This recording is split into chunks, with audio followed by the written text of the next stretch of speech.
Bismillahirrahmanirrahim. Assalamualaikum warahmatullahi wabarakatuh. Dalam kesempatan ini saya akan menjelaskan proposal penelitian saya dengan judul Kiprah DDI dalam bidang pendidikan di Sulawesi Selatan dengan mengangkat tahun 1947 hingga tahun 1996. Hal yang melatar belakangi saya mengangkat tema pendidikan dengan DDI sebagai objek kajian penelitian saya dikarenakan DDI merupakan salah satu organisasi yang memiliki peranan besar dalam pengembangan pendidikan Islam di Sulawesi Selatan. Pendidikan merupakan salah satu aspek yang paling menentukan bagi kemajuan sebuah bangsa. Bahkan kemunduran dan kemajuan suatu peradaban dalam negara itu sangat dipengaruhi oleh pendidikannya.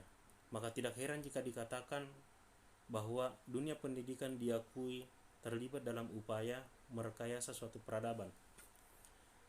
Artinya adalah pasang surutnya suatu peradaban sangat ditentukan, sangat dipengaruhi dan berbanding lurus dengan kualitas pendidikannya.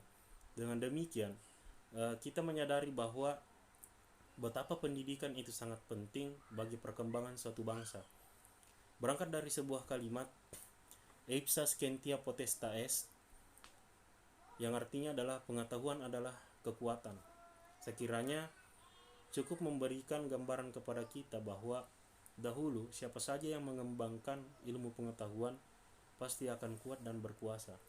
Sebagai realitas yang kita ketahui, ketika bangsa Eropa datang ke Nusantara dengan segala kemampuan, dengan segala pengembangan ilmu pengetahuan yang telah dilakukan, serta kemajuan teknologi yang mereka bawa datang ke Nusantara, berhasil menaklukkan Nusantara dan menempatkan bangsa Indonesia berada di bawah kekuasaannya.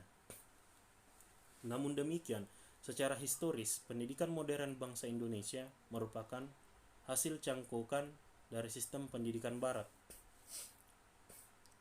Ketika bangsa Eropa datang ke Nusantara, sebetulnya telah banyak tersebar lembaga-lembaga pendidikan atau lembaga-lembaga pendidikan sejenis pesantren maupun pengajian dengan masih menggunakan sistem yang sangat sederhana seperti sistem sorogan maupun sistem wetonan. Yang kemudian dalam perkembangannya dengan segala politik eksploitasi Belanda yang sangat merugikan bangsa Indonesia, membuat bangsa Indonesia mengalami kemunduran atau keterbelakangan yang tidak hanya mengakibatkan kesenjangan dalam bidang sosial, budaya, dan ekonomi, tetapi juga melahirkan sistem dikotomis dan dualisme dalam pendidikan. Maksudnya adalah pendidikan kolonial, sebagai sebuah contoh, pendidikan kolonial melarang masuknya pelajaran-pelajaran agama dalam sekolah-sekolah kolonial. Bahkan tidak semua kalangan masyarakat pada waktu itu berhak atau mampu menikmati pendidikan yang disiapkan oleh pemerintah kolonial. Dan tidak hanya itu, bahkan pendidikan kolonial diproyeksikan sebagai pola baru penjajahan yang dalam jangka panjang diharapkan dapat menggeser lembaga pendidikan Islam semacam pondok pesantren. Lahirnya beberapa organisasi atau lembaga pendidikan Islam di Indonesia lebih banyak karena didorong oleh mulai tumbuh sikap patriotisme dan nasionalisme, serta sebagai respon kepincangan-kepincangan yang ada di kalangan masyarakat Indonesia pada akhir abad ke-19 yang mengalami kemunduran total akibat politik eksploitasi Belanda yang mengakibatkan kemunduran total pada waktu itu. Maka langkah pertama yang harus diwujudkan adalah perjuangan dalam bentuk kesadaran berorganisasi. Para pemimpin pergerakan nasional dan ulama dengan kesadaran penuh ingin mengubah keterbelakangan rakyat Indonesia, sengaja dengan memasukkan pendidikan dalam agenda perjuangannya. Pada awalnya, pendidikan di sekolah-sekolah yang didirikan di Nusantara pada waktu itu memiliki dua corak, yaitu pertama, pendidikan yang berhaluan politik seperti taman siswa yang semula-mula didirikan di Yogyakarta. Kemudian ada juga sekolah syarikat rakyat di Semarang yang berhaluan komunis, kemudian Ksatria Institute yang didirikan oleh Dr. Dawes Dekker, dan lain sebagainya. Kemudian corak yang kedua yaitu sekolah yang didirikan sesuai dengan tuntutan ajaran agama Islam, yaitu sekolah syarikat Islam. Sekolah Muhammadiyah yang didirikan pada tahun 1912, ada Sumatera Tawalib di Padang Panjang, kemudian ada sekolah-sekolah Nahdlatul Ulama yang didirikan tahun 1926, ada sekolah-sekolah Jamiatul Khair tahun 1905, serta masih banyak lagi sekolah yang berhaluan Islam yang didirikan oleh organisasi Islam maupun perorangan di berbagai kawasan di Kepulauan Indonesia, baik dalam bentuk pondok pesantren, pengajian maupun bentuk madrasah. Namun salah satu hal yang menarik dan menjadi sorotan pada dekade awal abad ke-20 adalah banyaknya organisasi Islam yang tampil menjadi sebagai sebuah gerakan dalam mengembangkan pendidikan, yang mana sebetulnya pada dasarnya organisasi Islam ini yang bergerak dalam bidang keagamaan lahir dikarenakan adanya keinginan suatu kelompok untuk melakukan pemurnian agama yang disebabkan oleh berkumandangnya ide-ide pembaharuan pemikiran Islam di dunia Islam pada waktu itu, termasuk di Indonesia, yang mana berkembang pemikiran yang berkeinginan untuk mengembalikan ajaran kepada Al-Quran dan Sunnah. Khusus pembaruan pendidikan Islam di Indonesia dilatar belakangi oleh dua faktor penting. Yang pertama adalah faktor intern, yaitu kondisi masyarakat Muslim Indonesia yang terjajah dan terbelakang dalam dunia pendidikan mendorong semangat beberapa orang pemuka masyarakat Indonesia untuk memulai gerakan pembaruan pendidikan tersebut. Kemudian yang kedua, faktor ekstern, yaitu sekembalinya pelajar atau mahasiswa Indonesia yang menuntut ilmu ke Timur Tengah, dan setelah mereka kembali ke Indonesia, mereka memulai gerakan pembaruan tersebut.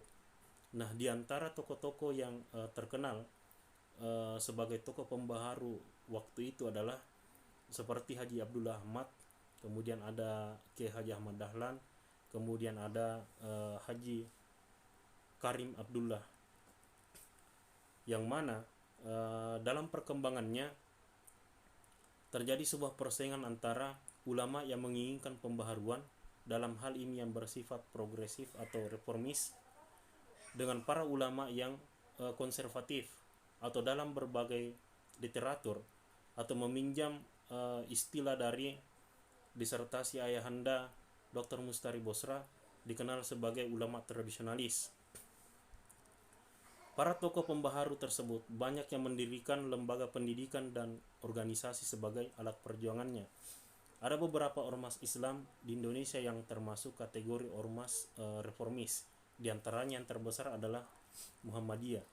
Sementara ketika gerakan pembaharuan tersebut berkembang, pada tahun 1926, ulama tradisionalis merespon terhadap organisasi reformis dengan mendirikan organisasi Nahdlatul Ulama sebagai wadah bagi ulama yang berhaluan tradisionalis atau yang tidak menginginkan adanya pembaharuan waktu itu, sengaja didirikan untuk membendung gerakan yang dilakukan oleh ulama reformis. Nah, dalam berbagai penelitian, terutama kajian Islam pada awal abad ke-20, banyak bersinggungan dengan persaingan antara ulama tradisionalis dengan ulama modernis.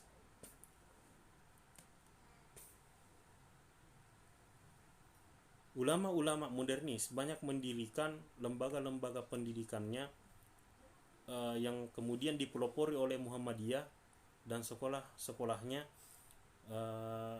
Kiranya kondisi seperti ini juga terjadi di Sulawesi Selatan, terutama ketika Belanda berhasil menaklukkan seluruh kerajaan-kerajaan merdeka di Sulawesi Selatan pada tahun 1905 hingga tahun 1906 melalui Perang Pasifikasi. Para tokoh masyarakat, terutama ulama, melakukan suatu upaya untuk keluar dari ketimpangan yang terjadi akibat politik kolonial. Salah satu upaya yang dilakukan selain dari perlawanan dalam bentuk fisik, juga dilakukan suatu gerakan dalam rangka memperbaiki pendidikan masyarakat Sulawesi Selatan. Ada berbagai pendidikan yang berdiri, diantaranya adalah banyaknya pengajian-pengajian kitab atau oleh masyarakat Sulawesi Selatan disebut dengan istilah mengaji kitab, seperti yang dilakukan oleh Kiai Haji Madapungan di Bonde Campalagian di Mandar. Kemudian ada juga pengajian kitab di Pulau Salemo dan sebagainya. Ketika gerakan pembaharuan yang dipelopori Muhammadiyah bergejolak di Sulawesi Selatan, para ulama tradisionalis juga memberikan respon terhadap gerakan tersebut dengan gerakan yang sama. Sejak awal tahun 1930-an, sejumlah ulama tradisionalis seperti Haji Madapungan di Mandar, Kiai Haji As'ad di Sengkang, Haji Ahmad Bone di Makassar, kemudian Kiai Haji Abdurrahman Ambodalle di Sopeng Riaja atau Mangkoso, telah melakukan berbagai aktivitas yang dapat dikategorikan sebagai gerakan Islam. Namun, terlepas dari persoalan persaingan antara reformis dan tradisionalis, dengan melihat sudut pandang berbeda bahwa hasil dari persaingan tersebut adalah banyaknya lembaga pendidikan yang berdiri dan menjadi wadah pendidikan bagi masyarakat banyak, khususnya masyarakat bawah, yang mana pada masa kolonial merupakan barang langka jika dapat mengenyam pendidikan sekolah. Nah, salah satu lembaga pendidikan yang banyak berperan dalam pendidikan di Sulawesi Selatan adalah organisasi Darud Dakwah wal Irsyad yang didirikan oleh Kiai Haji Abdurrahman Ambodalle pada tahun 1947. Lembaga ini merupakan cikal bakal dari MAI Mangkoso yang berkembang pesat pada masa itu dengan banyak membuka cabang. Nah, ketika agresi militer Belanda, kegiatan belajar sangat sulit untuk dilakukan dikarenakan kegiatan-kegiatan seperti dikontrol oleh Belanda pada waktu itu. Bahkan sempat terhenti akibat larangan Belanda melakukan kegiatan pendidikan, hingga diadakanlah musyawarah ulama di Sopeng dalam rangka membahas terkait dengan pengelolaan dan pengembangan lembaga pendidikan di Sulawesi Selatan, serta sebagai wadah perjuangan dalam masa-masa sulit tersebut. Saya melihat bahwa kajian organisasi Islam merupakan salah satu kajian yang menarik untuk kita bahas, terutama judul yang saya angkat adalah DDI sebagai organisasi yang memiliki peranan besar di Sulawesi Selatan. Bahkan Stenbrick dalam bukunya, yaitu pesantren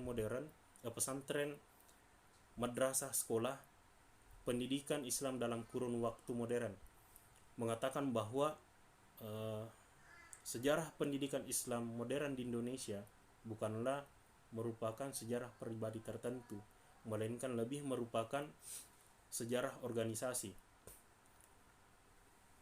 Meskipun semua organisasi besar lahir dan didirikan dari pribadi yang kuat, tapi yang menentukan garis besar perkembangannya adalah organisasi tersebut. Oleh sebab itu, kajian terhadap peranan ormas terhadap pendidikan di Indonesia menarik untuk diteliti. Saya mengangkat kiprah organisasi DDI sebagai objek penelitian dikarenakan memiliki sejarah panjang serta memiliki peranan besar dalam sektor pendidikan seperti yang saya sebutkan tadi. Namun dalam tulisan ini saya mencoba untuk keluar dari suatu stereotip terkait cap maupun pelabelan, apakah itu tradisionalis ataukah modernis, dengan melihat dari perspektif yang berbeda dari kebanyakan penelitian bahwa organisasi DDI didirikan bukan semata sebagai alat persaingan terhadap gerakan ulama reformis, tetapi lebih dari itu, yaitu mengatasi masalah-masalah pendidikan serta sebagai wadah bagi sekolah-sekolah MAI yang berkembang pesat pada waktu itu. Terlebih lagi bahwa tidak semua ormas bertahan dalam jangka waktu yang lama. Sementara Darud Dawah wal Irsyad merupakan salah satu organisasi yang mampu bertahan hingga kini dengan berbagai persoalan-persoalan yang telah dilalui dan masih mampu mempertahankan eksistensinya hingga kini. Berangkat dari latar belakang yang telah dipaparkan, maka persoalan yang hendak diangkat dalam penelitian ini adalah bagaimana latar belakang pendirian maupun fokus pendidikan, fokus DDI terhadap pendidikan serta eksistensi dan peranannya di Sulawesi Selatan. Maka dari itu, judul yang saya ajukan adalah Kiprah DDI dalam bidang pendidikan di Sulawesi Selatan tahun 1947 hingga tahun 1996.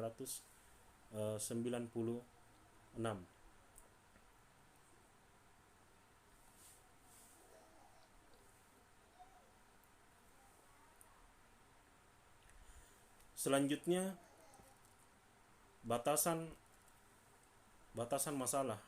Agar penelitian ini terarah serta fokus terhadap tujuan yang ingin dicapai, maka perlu menentukan batasan masalah secara jelas. Dalam penulisan sejarah, terdapat 3 batasan masalah yang harus dimiliki. Yang pertama adalah batasan spasial, yaitu batasan yang menunjukkan lokasi atau objek penelitian yang dilakukan.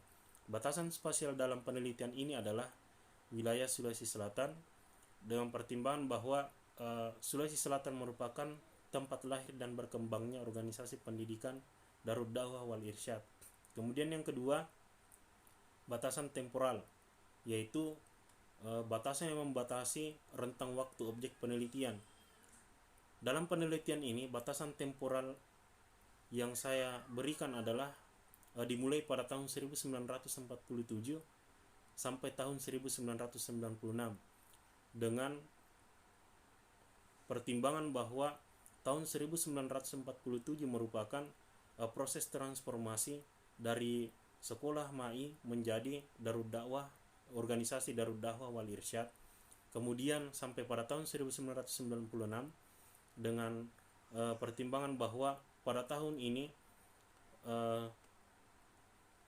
pemimpin Darud Dawah wal Irsyad, yaitu salah satu ulama karismatik Sulawesi Selatan, Kiai Haji Abdurrahman Ambo Dalle, berpulang ke rahmatullah. Jadi antara tahun 1947 hingga 1996, kiranya dapat memberikan gambaran kepada kita bahwa dari rentang tahun tersebut kita dapat menarik kesimpulan bagaimana peranan atau bagaimana dampak DDI terhadap pendidikan di Sulawesi Selatan.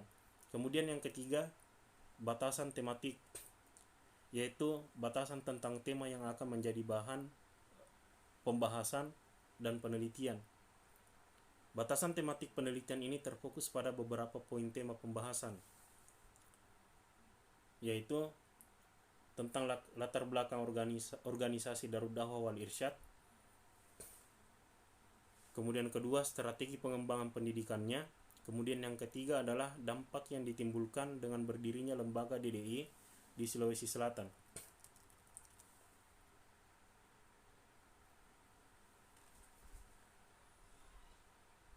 Berdasarkan uraian yang telah saya sampaikan di latar belakang, maka rumusan masalah yang saya tarik adalah yang pertama adalah bagaimana latar belakang DDI menjadi organisasi yang fokus terhadap pendidikan. Kemudian yang kedua, bagaimana strategi pengembangan pendidikan DDI di Sulawesi Selatan. Kemudian yang ketiga, bagaimana dampak kehadiran lembaga pendidikan DDI di Sulawesi Selatan.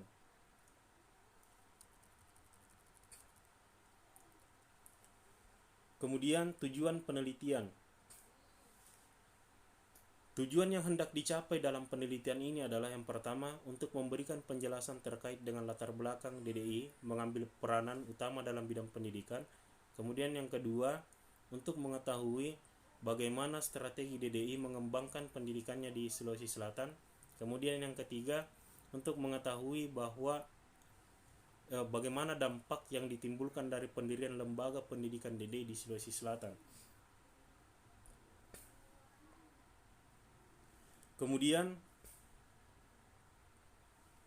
manfaat penelitian. Penelitian ini diharapkan dapat memberikan manfaat secara teori dan secara praktis. Adapun manfaat penelitian secara teori adalah hasil penelitian ini diharapkan dapat memberikan sumbangsi untuk memperkaya khasanah keilmuan baik kepada peneliti maupun masyarakat umum, generasi sekarang serta generasi selanjutnya.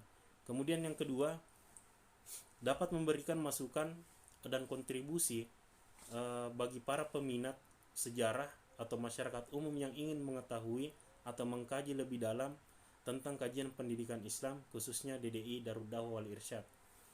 Kemudian manfaat penelitian secara praktis, yang pertama adalah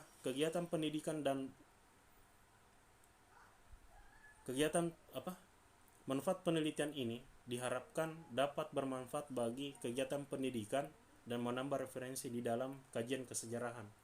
Kemudian yang kedua, hasil penelitian ini dapat digunakan untuk pengambilan kebijakan terkait tentang objek permasalahan yang sama di masa depan.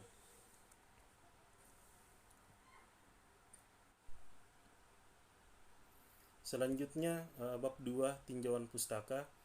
Dalam tinjauan pustaka saya terdapat kajian teori, yang mana saya memberikan 3 kajian teori dalam penelitian ini untuk mendukung penelitian saya. Yang pertama adalah pendidikan menuju pembebasan. Pendidikan menuju pembebasan maksudnya adalah dengan meminjam pemikiran salah seorang ahli pendidikan berkebangsaan Brasil, yaitu Paulo Freire, yang terkenal dengan pembebasan pendidikan yang membebaskan, dalam arti pendidikan yang membebaskan anti-kolonialis, atau pendidikan harus menjadi cara untuk membebaskan peserta didik dari segala macam bentuk penjajahan. Jadi Freire menganggap penting untuk memberikan pendidikan kepada penduduk pribumi dengan pendidikan yang baru, modern dan anti kolonial. Dengan demikian, peserta didik adalah manusia yang setara dengan manusia yang lainnya.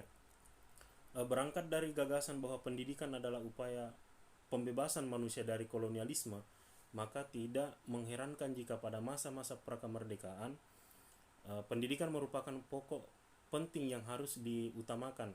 Dalam masa itu, banyak organisasi Islam yang mengambil alih atau bergerak dalam bidang pendidikan, seperti Muhammadiyah di Yogyakarta, Nahdlatul Ulama di Surabaya, dan lain sebagainya. Begitu pula dengan Darud Da'wah wal Irsyad di Sulawesi Selatan mengambil peran dalam pengembangan pendidikan, khususnya pendidikan Islam. Seperti yang dikemukakan oleh Steinbrück, bahwa perkembangan pendidikan di Indonesia itu tidak terlepas dari peranan organisasi masyarakat Islam yang melakukan gerakan pendidikan. Kemudian yang kedua adalah pendidikan Islam, konsep dan orientasi. Dalam kajian teori ini saya memakai salah satu buku ayahanda Dr. Mustari Bosra dengan judul Nalar Monoteistik Pendidikan Islam. Dalam konsep dan orientasi pendidikan Islam, konsep pendidikan model Islam tidak hanya melihat pendidikan itu sebagai upaya mencerdaskan semata, tetapi berdasarkan tujuan pendidikan Islam yang juga berorientasi pada persoalan tauhid dan hakikat manusia. Dalam hal ini, pendidikan Islam juga berupaya untuk menumbuhkan pemahaman dan kesadaran atas diri subjek pendidikan bahwa manusia adalah sama di hadapan Tuhan. Artinya, konsep pendidikan Islam menekankan pada kemanusiaan, nilai-nilai kemanusiaan dan nilai-nilai kesetaraan dengan tetap berorientasi pada dimensi ketuhanan. Dengan demikian, pendidikan Islam menjadi wadah solutif bagi kelangkaan pendidikan di Indonesia pada masa-masa masyarakat berada di bawah kungkungan penjajahan. Artinya, masyarakat pada masa tersebut dapat menikmati pendidikan dikarenakan konsep pendidikan Islam tidak memandang siapa yang berhak, tetapi semua manusia memiliki kesetaraan dan kesempatan untuk mengembangkan dirinya. Kemudian yang ketiga adalah konsep dasar organisasi. Secara harfiah, kata organisasi berasal dari bahasa Yunani, yaitu organon, yang berarti alat atau instrumen. Arti kata ini menyiratkan bahwa organisasi adalah alat bantu manusia. Jadi, ketika seseorang mendirikan organisasi, tujuan akhirnya bukan organisasi itu sendiri, tetapi melainkan ia dan semua orang yang terlibat di dalamnya dapat mencapai tujuan lain lebih mudah dan lebih efektif.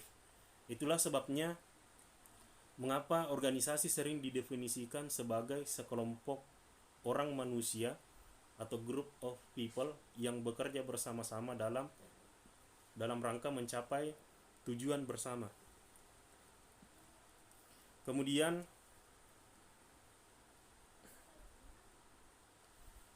dalam deskripsi teori penelitian ini saya menggunakan teori sistem umum atau general system theory yang mana dikembangkan oleh Ludwig von Bertalanffy dan Kenneth Boulding. Pada prinsipnya, general system theory menggunakan sistem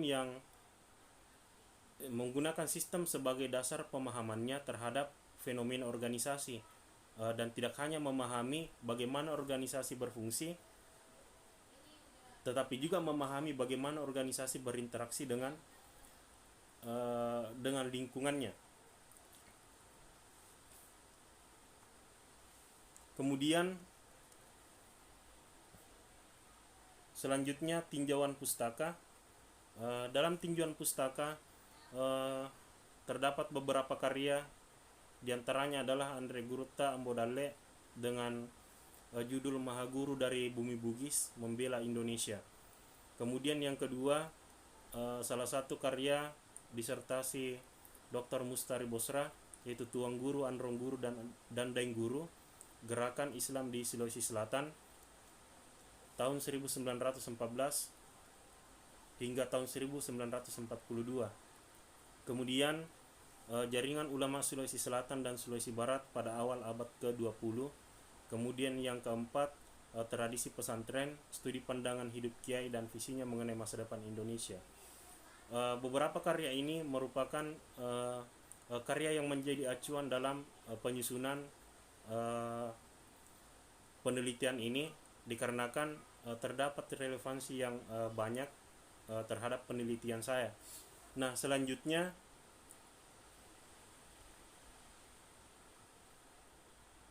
kerangka konsep atau kerangka teori merupakan bagian yang memiliki peranan vital dalam sebuah penelitian dengan tujuan memberikan gambaran yang jelas dan sistematis, sehingga apa yang diharapkan dalam suatu penulisan mengenai pokok permasalahan berdasarkan rumusan masalah tentang kiprah DDI di Sulawesi Selatan.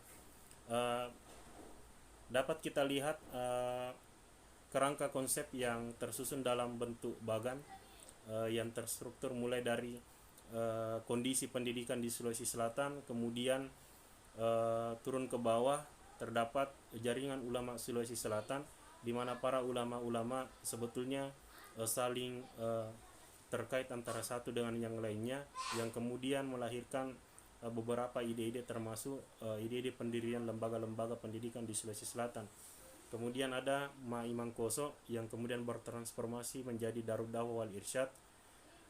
Nah, dalam penelitian ini terdapat 3 rumusan masalah yang telah saya paparkan tadi, yaitu pertama latar belakang fokus DDI dalam bidang pendidikan, kemudian strategi pengembangan pendidikan, kemudian dampak dari keberadaan lembaga pendidikan Darud Dawah wal Irsyad. Kemudian yang terakhir, bab 3, metode penelitian. Jenis penelitian ini adalah yang pertama penelitian sejarah atau historical research. Kemudian yang kedua, penelitian sejarah yang bersikap deskriptif analitis. Nah, yang kemudian lokasi penelitian yang menjadi tempat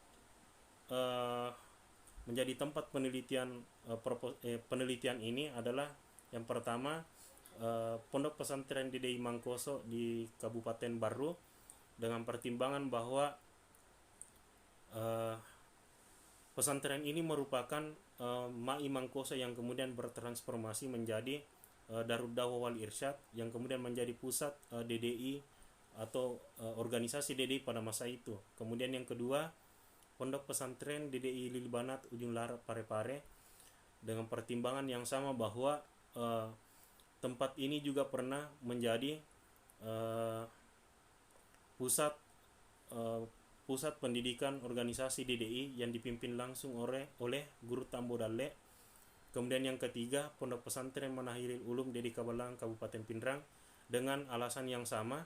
Jadi saya mengharapkan saya dapat menemukan sesuatu untuk menemukan sumber-sumber yang saya butuhkan dalam penulisan penelitian ini. Kemudian untuk sumber data penelitian ini, dalam sumber data terbagi menjadi dua. Yang pertama, sumber data yang bersifat primer, kemudian sumber data yang bersifat sekunder. Sumber data yang bersifat primer maksudnya adalah menggunakan dokumen berupa arsip terkait penelitian dan wawancara dengan pihak-pihak yang terkait dalam pendirian DDI. Kemudian yang kedua, data sekunder di sini maksudnya berupa jurnal, buku-buku, tesis, disertasi, serta makalah yang relevan dengan penelitian, yaitu kiprah DDI dalam bidang pendidikan di Sulawesi Selatan. Kemudian dalam penelitian sejarah terdapat teknik pengumpulan data atau yang dikenal dengan heuristik. Jadi langkah pertama yang dilakukan adalah berusaha untuk mengumpulkan sumber-sumber data terkait dengan penelitian. Kemudian selanjutnya data-data tersebut dikumpulkan. Apakah data tersebut didapatkan melalui penelitian pustaka, studi arsip, maupun wawancara terhadap orang-orang yang terkait dengan Darud Dawah wal Irsyad. Kemudian setelah pengumpulan data dilakukan, tahapan selanjutnya masuk kepada teknik analisis data, yaitu verifikasi, yang mana dalam verifikasi terdapat kritik sumber dengan maksud dan tujuan untuk menguji keabsahan sumber yang ditemukan sebelumnya. Nah, setelah sumber-sumber tersebut divalidasi, maka selanjutnya dilakukan usaha interpretasi atau penafsiran. Kemudian yang terakhir adalah teknik penulisan atau historiografi sebagai metode penelitian akhir dari penelitian sejarah, yaitu bagaimana caranya seorang peneliti sejarah menuliskan hasil penelitiannya berdasarkan fakta-fakta yang ditemukan, kemudian disajikan dengan bahasa yang komunikatif. Untuk selanjutnya saya kira cukup demikian pemaparan saya terkait dengan proposal penelitian kiprah DDI dalam bidang pendidikan di Sulawesi Selatan tahun 1947 hingga tahun 1996. Sekian dan terima kasih. Assalamualaikum warahmatullahi wabarakatuh.